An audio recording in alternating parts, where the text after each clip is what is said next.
श्रीराम. आपल्या सर्वांच्या हृदयस्थ वसणाऱ्या आत्मारामास साष्टांग प्रणिपात करून गोस्वामी तुलसीदास रचित श्री रामचरित मानस या ग्रंथातील जो पंचम सोपान सुंदरकांड याचं आपण चिंतन करत आहोत. सज्जन हो, हे आपलं आजचं कथाचिंतन क्रमांक 964. आपण गेल्या चिंतन प्रवाहामध्ये दूतांनी रावणाला प्रभू रामचंद्रांच्या या सैन्याचं बळ, त्यांच्या अंतरंगामध्ये असलेली विजिगुषी वृत्ती, त्यांच्यामध्ये संचारलेली वीरश्री याचं अत्यंत रसभरीत असं वर्णन सांगितलं. खरं तर झाडावरती उड्या मारणारं हे वानर, परंतु प्रभू रामचंद्रांच्या कृपेने त्याच्यामध्ये अतुलित अशा बळाचा संचार झालेला आहे. हे सगळं वानरदळ जणू काही सुग्रीवाप्रमाणे ताकदवान झालेलं आहे आणि असे जवळजवळ 18 पद्म एवढं प्रचंड सैन्य रामाच्या पाठीमागं या कार्यासाठी उभं राहिलेलं आहे. अशा या प्रभू रामचंद्रांच्या वानरदळाचं या दूतांनी वर्णन केलं. त्यांच्यामध्ये संचारलेल्या वीरश्रीचं वर्णन करताना जणू काही सामान्य जीवाची छाती दडपून जावी अशी शब्दरचना गोस्वामीजींनी आपल्या समोर ठेवली आहे. सगळं वानरदळ जणू काही परम क्रोधाने आपले हात सोडत बसले की प्रभू रामचंद्र आम्हाला कधी आज्ञा देतील, जा लंकेवरती हल्ला करा, स्वारी करा आणि आम्ही कधी जाऊन रावणाला धुळीमध्ये लोळवून टाकूत. हा समुद्र जर आमच्या आडवा येण्याचा प्रयत्न करत असेल तर त्या समुद्राला आम्ही शोषून टाकूत, नाहीतर आम्ही त्याच्यामध्ये मोठे मोठे डोंगर पर्वत आणून त्या समुद्रालाच बुजवून टाकूत, त्याचं भूभागामध्ये रूपांतर करून टाकूत. जणू काही कुठलीच गोष्ट आता या वानरांसाठी अशक्य राहिली नाहीये. रावणा ते केवळ प्रभू रामचंद्रांच्या आज्ञेची वाट पाहत आहेत. अशा रीतीने या दूतांनी रावणाला सगळा समाचार सांगितला आणि म्हणाले की सहज सूर कपि भालू सब पुनि सिर पर प्रभु राम, रावण काल कोटी कहूं जीति सकही संग्राम.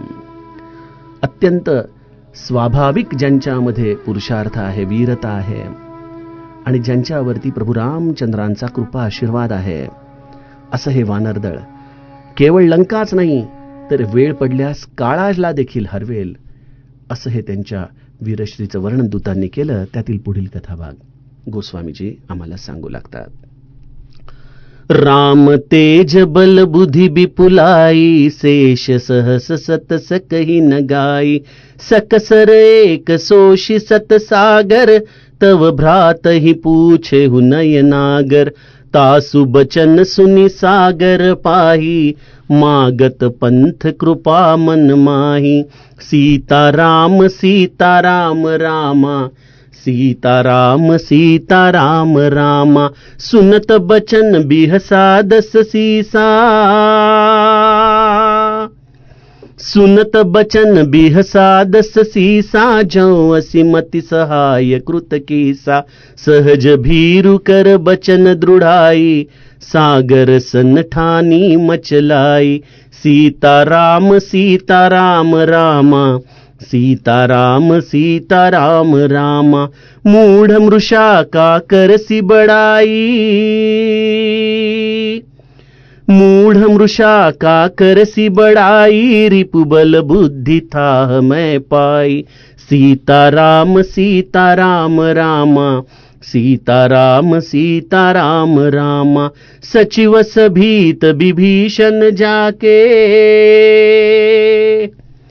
सचिव सभीत विभीषण जाके, विजय विभूति कहाँ जगता के, सुनिखल बचन दूत रिस बाड़ी, समय विचारी पत्रिका काड़ी, सीताराम सीताराम रामा, सीताराम सीताराम रामा, रामानुज दीन्ही यह पाती, रामानुज दीन्ही यह पाती, नाथ बचाई जुड़ावहु छाती। बिहसी बाम करलीनी रावण, सचिव बोली सठ लाग बचावन। सीताराम सीताराम रामा, सीताराम सीताराम रामा। बात न मन ही रिझाई सठ, जनि घाल सिकुल खीस। राम विरोधन उबरसी, सरन विष्णु अजईस। कीत जिमान अनुजैव, प्रभुपद पंकज भृंग। होहि कि राम सरानल, खलकुल सहित पतंग। सीताराम सीताराम रामा, सीताराम सीताराम रामा। सीताराम सीताराम रामा, सीताराम सीताराम रामा। सियावर रामचंद्र प्रिय हो।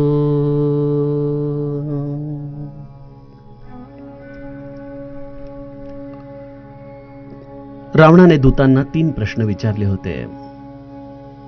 पुनि कहूं खबरी बिभीषण केरी, जाही मृत्यू आई अतिनेरी. अशा बिभीषणाचा वृत्तांत या दूतांनी केवळ एका चौपाईमध्ये सांगून टाकला की जबही बिभीषण प्रभुपही आवा. तत्पश्चात काय झालं? जात ही राम तिलक तेही सारा. रामाने बिभीषणाचा राज्याभिषेक करून टाकला. दुसरा प्रश्न रावणाने विचारला होता की पुनि कहूं भालू कीस कटकाई, कठीण काल प्रेरित चली आई. खरं तर कठीण काळ कोणावरती येणार आहे याचंच वर्णन आपण गेल्या 2 दोह्यांमधून बघितलं. या वानरांचं आणि अस्वलांचं असलेलं हे प्रचंड बळ, त्यांचं असलेलं हे अत्यंत भयानक बिकट असं रूप, त्यांच्या अंतरंगामध्ये असलेला हा लंकेला उद्ध्वस्त करण्याचा परम क्रोध, या सर्वांच्या आधाराने अव्यक्तपणे या दूतांनी उत्तर दिलं की कठीण काल प्रेरित चली आई. हे बरोबर आहे, परंतु कोणासाठी? तो कठीण काळ लंकेवरती येणार आहे. ज्याला हे कळतं तो खरं तर या गोष्टींच्या मधून योग्य बोध घेऊ शकतो. परंतु रावणाने जणू काही आपल्या अंतरंगामध्ये निश्चयच केलाय की मरीन तर भगवंताच्या हाताने. जर तो भगवंत असेल, जर त्याने राम या रूपात अवतार घेतला असेल, तर त्याच्या हातून मरण येण्यासारखं सुख नाही. आणि जर तो मनुष्य असेल, जी माझी खात्री आहे, तर मी त्याला सहजपणे हरवून टाकेन. आणि त्यामुळं रावण या दोन्हीही पर्यायांसाठी युद्धाशिवाय कशाचाच विचार करत नाहीये. आता तिसरा प्रश्न जो रावणाने त्यांना विचारला होता की कहू तपसीन कई बात बहोरी, जिनके हृदय त्रास अतिमोरी. हा तपस्वी मनुष्य रूपात असलेला हा कोण राम आहे, ज्याला माझ्यामुळे अत्यंत भीती लागून राहिली, काळजी लागून राहिली, त्यांची काय खबर बात आहे, मला सांगा बरं. प्रभू रामचंद्रांच्या या सामर्थ्याचं, त्यांच्या बळाचं, त्यांच्या तेजाचं वर्णन करताना हे शुकमुनी रावणाला सांगू लागतात की राम तेज बल बुधी बिपुलाई, शेष सहस सत सकही न गाई. नाथ, आपण मला प्रभू रामचंद्रांच्या विषयी विचारलं. अहो, ज्यांचं सेना एवढी प्रचंड सामर्थ्यवान आहे, ज्यांनी बिभीषणाला न जिंकलेल्या लंकेचं राज्य देखील प्रदान करून टाकलं, यातून त्यांना या विजयश्रीचा असलेला आत्मविश्वास जणू काही सिद्ध होतो. अशा रामाचं बुद्धी बळाचं, त्याच्या तेजाचं मी वर्णन कसं करू? आम्ही दोघं जण असमर्थ आहोत प्रभू रामचंद्रांच्या या अमर्याद गुणांचं वर्णन करण्यासाठी. अहो, इतकंच काय, लाखो शेष देखील, ज्या प्रत्येक शेषाला सहस्रमुख आहेत, असे लाखो शेष जरी आले तरी देखील प्रभू रामचंद्रांची प्रभुताई, त्यांचं हे गुणसामर्थ्य वर्णन करण्यामध्ये ते असमर्थ ठरत आहेत. बरं, खरोखर सज्जनो, प्रभू रामचंद्रांचे गुण हे सर्व काळामध्ये अत्यंत चिंतनीय आहेत. श्री महाराज रामनवमीच्या प्रवचनामध्ये सांगतात ना, की रामाचं चरित्र हे सर्व अंगाने गोड आहे. रामाचं बंधुप्रेम, रामाचं पितृप्रेम, रामाचं प्रजाप्रेम, इतकंच नाही तर रामाचं वैर देखील अत्यंत गोड आहे. अशा या रामचरित्राचा आपण नित्य काळ स्मरण ठेवून जर त्याप्रमाणे आचरण करण्याचा प्रयत्न केला तर आपलं कधीच अहित होऊ शकत नाही. काही मंडळी म्हणतात की अहो, रामराज्य, मर्यादा पुरुषोत्तम राम हे सगळं त्या काळामध्ये ठीक होतं, आता मात्र कलियुगामध्ये रामाचं स्मरण काही उपयोगाला ठरेल असं वाटत नाही. सज्जनो, प्रभू रामचंद्रांच्या चरित्राला आम्ही एका जेव्हा व्यक्तिरेखेच्या आधाराने अभ्यासायला जातो तेव्हा बहुतांश वेळेला आमची अशीच फसगत होते. अनेक मंडळींना नको असलेले प्रश्न सर्वप्रथम पडतात की रामाने सीतेचा का त्याग केला, मग हे त्याला चरित्रामध्ये कसं बरं योग्य वाटलं. अशा या सर्व प्रश्नांच्या आधाराने आम्ही स्वतःच रामाला कोणीतरी एका व्यक्तिरेखेमध्ये बांधतो आणि मग अशा व्यक्तिरेखेला आम्हीच आमच्या अंतःकरणात विचार करताना म्हणतो की त्याच्या गुणांच्या आधाराने या कलियुगामध्ये जगणं शक्य आहे. त्याच्या गुणांच्या आधाराने ही त्याग, समर्पण भावना ठेवून आम्हाला प्रपंच करता येणं शक्य आहे.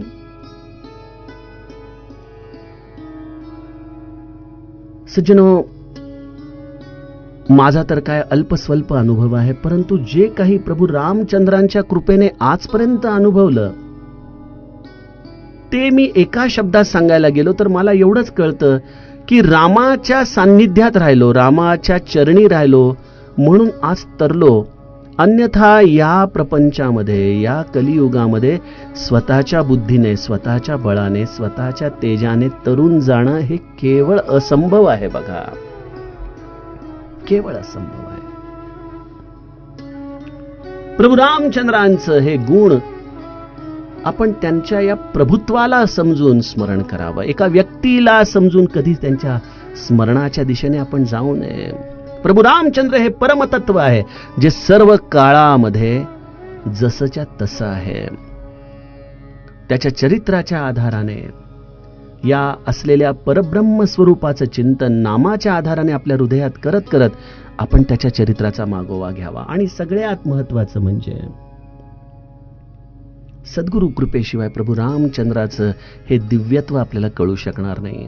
पुस्तकं वाचून हे प्रभू रामचंद्रांच्या गुणांना आपण अंगीकार करू शकणार नाही. इथं सद्गुरूची कृपा हवी, त्याचं बोधांजन हवं. मग आम्हाला आमच्या जीवनामध्ये प्रभू रामचंद्रांचं असलेलं हे मर्यादा पुरुषोत्तमाचं चरित्र काय विलक्षण उंचीवरती घेऊन जातं हे आपण आपल्या स्वतःच्या अनुभवाने जाणावं. बरं का, मी तुम्हाला बिभीषण चरित्राच्या निमित्ताने सांगितलंच होतं ना की जदपि सखा तव इच्छा नाही, मोर दरसु अमोघ जगमाही.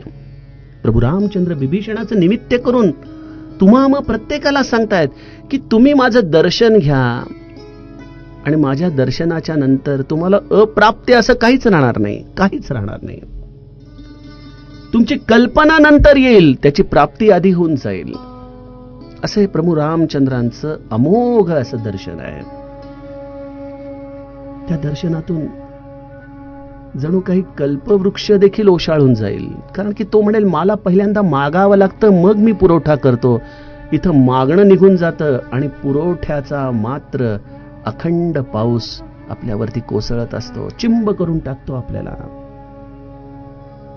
आणि या सगळ्यामध्ये असूनही विदेही जनकासारखी तो आपली अवस्था करून टाकतो.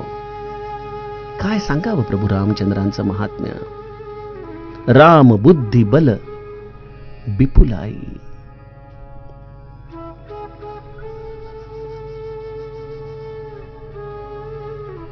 मी इंडस्ट्रीमध्ये असल्यामुळं मला अनेक मोठ्या मोठ्या कंपन्यांमधल्या मॅनेजर लोकांशी बोलणं होतं. त्यांचे प्रोजेक्ट मॅनेजमेंट, त्यांचे असलेले मोठे मोठे कॉन्ट्रॅक्ट्स, या दृष्टीने त्यांच्याशी कधी जर अनौपचारिक चर्चा सुरू झाली तर प्रत्येकाचं एकच म्हणणं असतं की खूप काम आहे, खूप जबाबदारी आहेत, परंतु हाताखाली काम करणारी माणसं बरोबर नाहीत.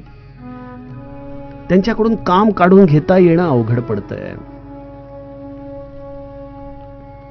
माझ्या मनामध्ये तर एक वेगळाच विचार चाललेला असतो, कारण की आजच्या या बिझनेस स्टँडर्ड्समध्ये, आजच्या या मॅनेजमेंट सायन्समध्ये स्वाभाविकपणे कुठलीही कंपनी या अशा प्रश्नांचं उत्तर शोधण्यासाठी Harvard business institute, Stanford business institute, परदेशामध्ये असलेले वेगवेगळी पुस्तकं, सक्सेसफुल लोकांची चरित्र ही अशा पद्धतीने ट्रेनिंग या माध्यमातून मॅनेजर्ससाठी वापरतात.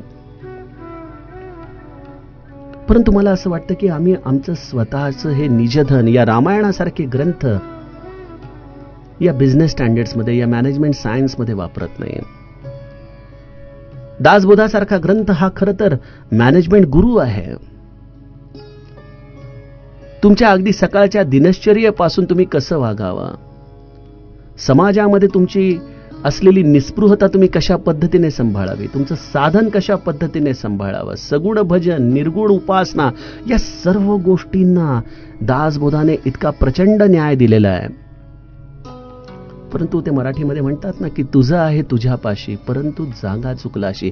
त्याप्रमाणे आम्ही ना पाश्चात्यांचं पूर्णपणे अनुकरण करतोय, ना आपल्या स्वतःमध्ये घरामध्ये असलेल्या या धनसंपत्तीचा वापर करतोय.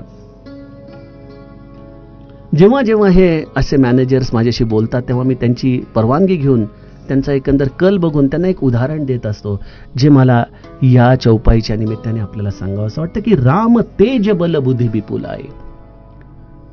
लीडर कसा असला पाहिजे, नेतृत्व कसं असलं पाहिजे. तेज याचा अर्थ मुळी सामर्थ्य. बघा, एनर्जी या शब्दाचा वापर आपण नेहमी करतो. बटन दाबलं, लाईट लागले, प्रकाश पडला, काय झालं? तेज पडलेलं आहे, सामर्थ्य पडलेलं आहे. रामाच्या चरित्रामध्ये जेव्हा सीताजींचं अपहरण होऊन जेव्हा त्यांना कळालं की लंकापती रावणाने सीताजींना नेलेलं आहे, त्यामध्ये वाटेत समुद्र आहे, अनेक अडचणी आहेत, महाभयानक राक्षसांशी लढायचंय, रामाला सैन्याची गरज होती.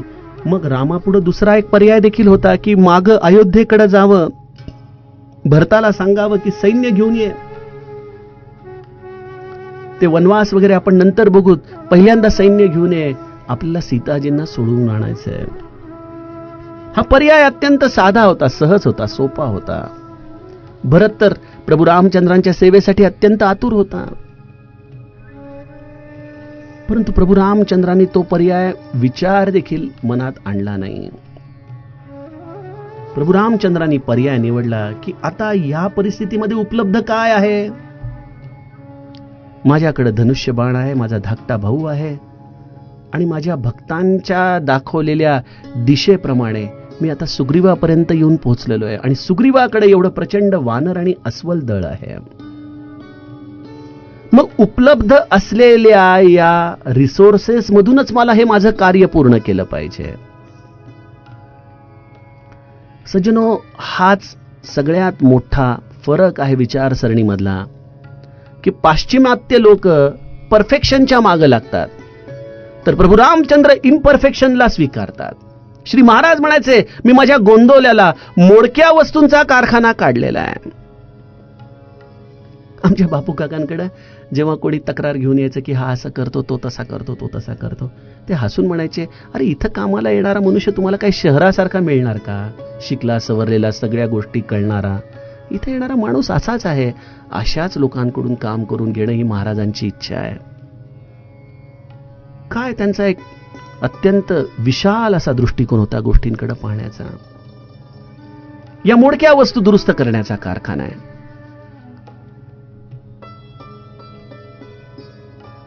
अच्छा, या अत्यंत संकुचित विचारसरणीमध्ये, या नॅरो माइंडेडनेसमध्ये, अरे त्याला पण पगार मिळतो ना, मग तो असा अर्धवट काम करणारा मनुष्य मी का ठेवावा माझ्याकडं.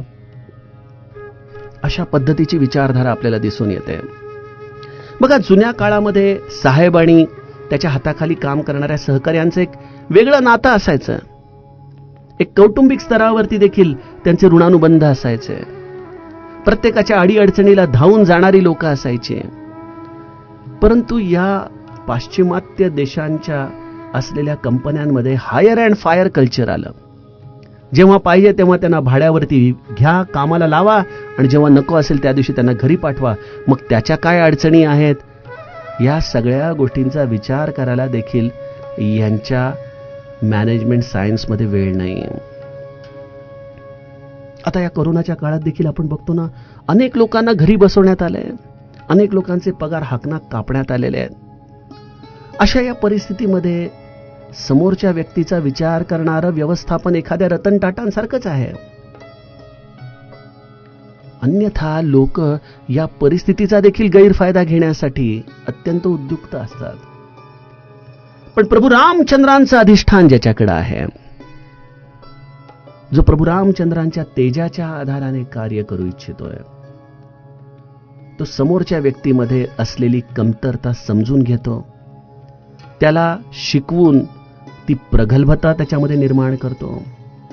तो खऱ्या अर्थाने या नेतृत्व गुणांनी परिपूर्ण असतो आणि मग अशा या व्यक्तीला तो सर्वोत्तम अशा पातळीवरती घेऊन येतो. हे रामाचं तेज आहे. बघा, जो सुग्रीव बालीसाठी अत्यंत घाबरून वनामध्ये झाडावरती लपून बसला होता, त्याला तिथून किष्किंधेचं राज्य मिळवून दिलं आणि त्या किष्किंधेच्या पश्चात रावणावरती हल्ला करताना त्याच्या या पुरुषार्थाला इतिहासामध्ये ज्यांनी कोरून ठेवलं, असे प्रभू रामचंद्र आहेत. जो बिभीषण भयभीत होऊन जी मी दसननी महू जीभ बिचारी अशा पद्धतीने अत्यंत केविलवाणा झाला होता, त्याला हनुमंताच्या आधाराने आपल्यापर्यंत आणलं, त्याला लंकेचं राज्य मिळवून दिलं आणि त्या बिभीषणाच्या माध्यमातून एवढं अगाध चरित्र प्रभू रामचंद्रांनी लिहिलं. हे तेज आहे, हे सामर्थ्य आहे. मर्यादा पुरुषोत्तमाचं चरित्र आहे, परंतु त्यामध्ये दडलेला श्रीकृष्ण आम्हाला अशा पद्धतीने शोधावा लागतो. समर्थ देखील आपल्याला महंत निरूपणामध्ये हेच सांगतात की समाजामध्ये राहून महंताने महंत घडवावा. आपल्याकडे उपलब्ध असलेल्या लोकांचे काय गुण आहेत याची पारख करावी. त्यापैकी कोण व्यक्ती कुठल्या कामासाठी उपयोगाला येऊ शकतं याचा मनामध्ये सतत विचार करत राहावा आणि त्या व्यक्तीला त्याच्या असलेल्या कमतरतेच्या सकट स्वीकारावं, त्याची हेटाळणी करू नये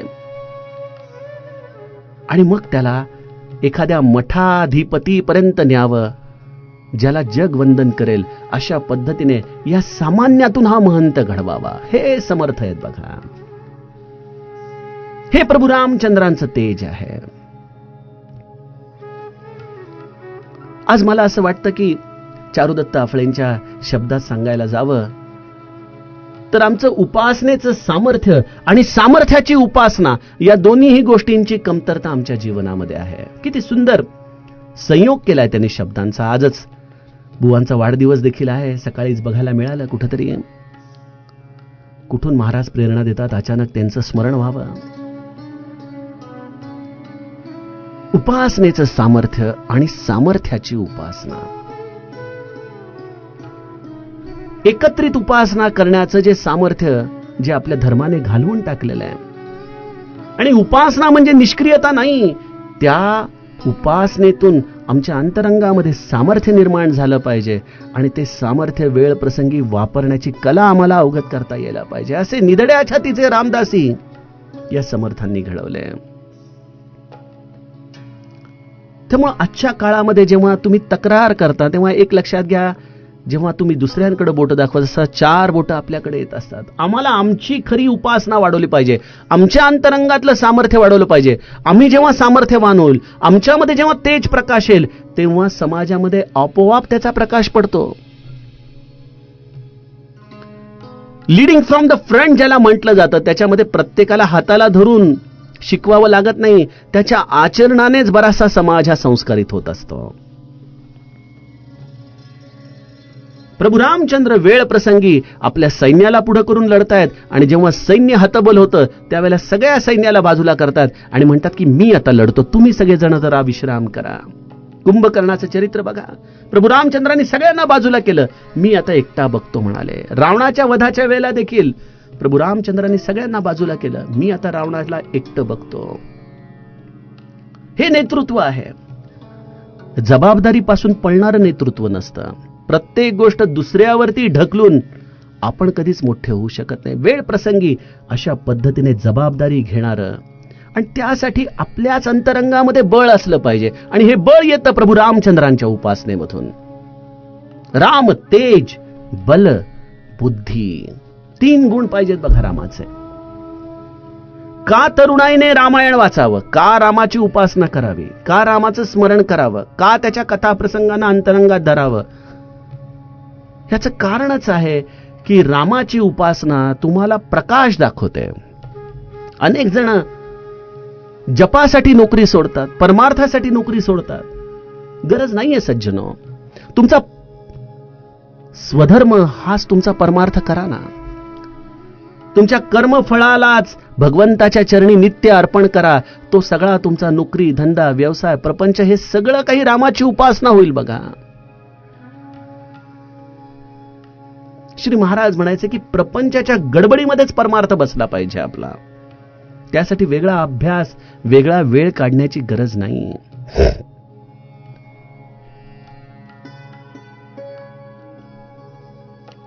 मी श्री महाराजांचा अनुग्रहित आहे. माझ्यावरती संपूर्ण श्री महाराजांचे संस्कार आहेत.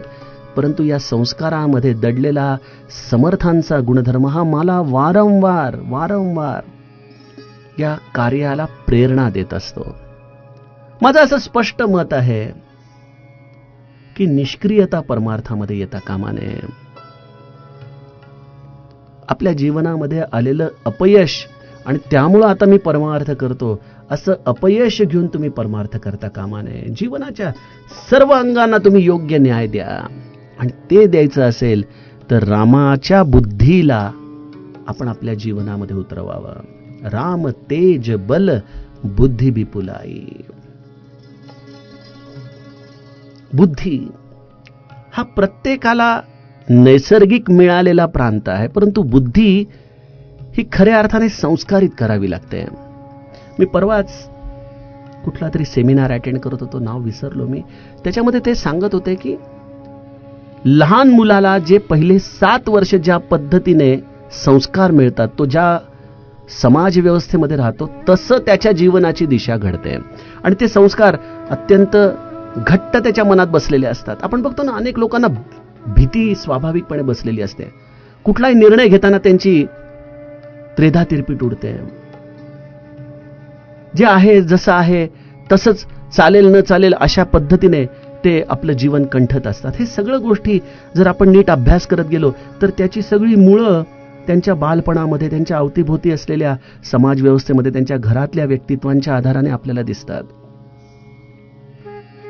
आमचे एक स्नेही आहेत, अत्यंत हुशार, प्रचंड अभ्यास. आजही आता वयाची 80वी त्याने पार केली तरी देखील 12वीची पुस्तकं वाचेल, काही ना काहीतरी सतत वाचन करेल. परंतु त्याची एक गंमत अशी होती की त्याला परीक्षेचा दिवस जवळ आला की अंगाला कंप सुटायचा. मला परीक्षा देता येणार नाही, मला परीक्षा देता येणार नाही. बऱ्याचदा शेवटी अगदी बळबळ त्याला पेपरला पाठवावं लागायचं. परंतु त्याचं तिथं चित्तच लागायचं नाही. पेपर लिहिताना कसा बसा अर्धा पाऊण तास लिहायचा आणि तसाच उठून यायचा. त्यामुळं एवढं ज्ञान असूनही ती कुठेतरी मनामध्ये भीती बसलेली अनामिक, त्या न्यूनगंडापायी त्याला त्याच्या जीवनामध्ये जसं पाहिजे तसं यश प्राप्तच करता आलं नाही. परंतु शिकवण्यामध्ये मात्र एकदम माहीर. कुठल्याही पुस्तकामधले फॉर्म्युले कशा पद्धतीने शिकवायचे या सगळ्याचं त्याच्याकडे अत्यंत उत्तम ज्ञान. सज्जनो, आमच्या या बुद्धीला अशा कुठं ना कुठेतरी न्यूनतेचे फाटे असतात. सर्व गोष्टी अनुकूल मिळून त्यामधून एक अत्यंत स्वतंत्र विचाराचा व्यक्तित्व घडणं आणि जो समाजासाठी उपयोगाला येईल असा रामदासी घडणं, असा महंत घडणं हे अत्यंत दुरापास्त आहे. मग अशा वेळेला आपण काय करावं तर ज्यांच्यावरती आपला विश्वास आहे अशा आपल्या सद्गुरूंना, अशा आपल्या प्रभू रामचंद्रांना आपण आपल्या हृदयामध्ये धरावं. श्री महाराज म्हणायचे, तुम्ही मला नामाच्या आधाराने घट्ट धरा, मी तुमच्या मनाची जागा घेतो. हे मन, बुद्धी या सर्व ठिकाणी जर आपण आपल्या रामाला ठेवलं तर रामाची बुद्धिमत्ता आपल्या जीवनामध्ये कार्य करू लागते. राम आम्हाला योग्य दिशा देतो. राम आम्हाला प्रत्येक गोष्टीमधले खास कळगे सांगतो. अहो इतकंच काय, मला तर बऱ्याचदा एखादं इंजिनिअरिंग नॉलेज पाहिजे असलं आणि मी 2 मिनिटं विचार करत बसलो की हे कुठं मिळेल, त्या दिवसभरामध्ये मला त्याचं कुठं ना कुठेतरी समाधानकारक उत्तर मिळतं. रामाला अशक्य काय आहे? तो त्रैलोक्याचा स्वामी आहे. आपण त्याला शरण जावं.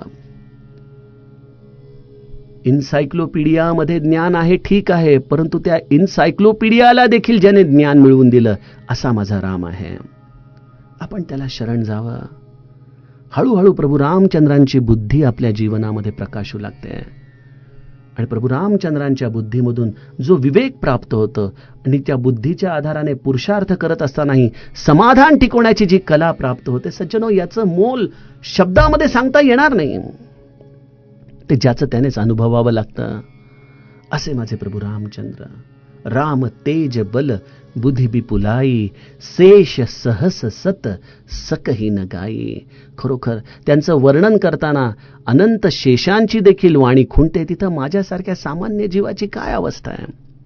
मी तर केवळ माझ्या अनुभवाला आलेल्या या तोडक्या मोडक्या गोष्टींच्या आधाराने रामाच्या या 3 गुणांचं वर्णन आपल्यासमोर ठेवलं. यातील उर्वरित दोह्यामधला भाग याचं चिंतन आपण उद्याच्या कथाप्रवाहामध्ये करूया. जानकी जीवन स्मरण जय जय राम.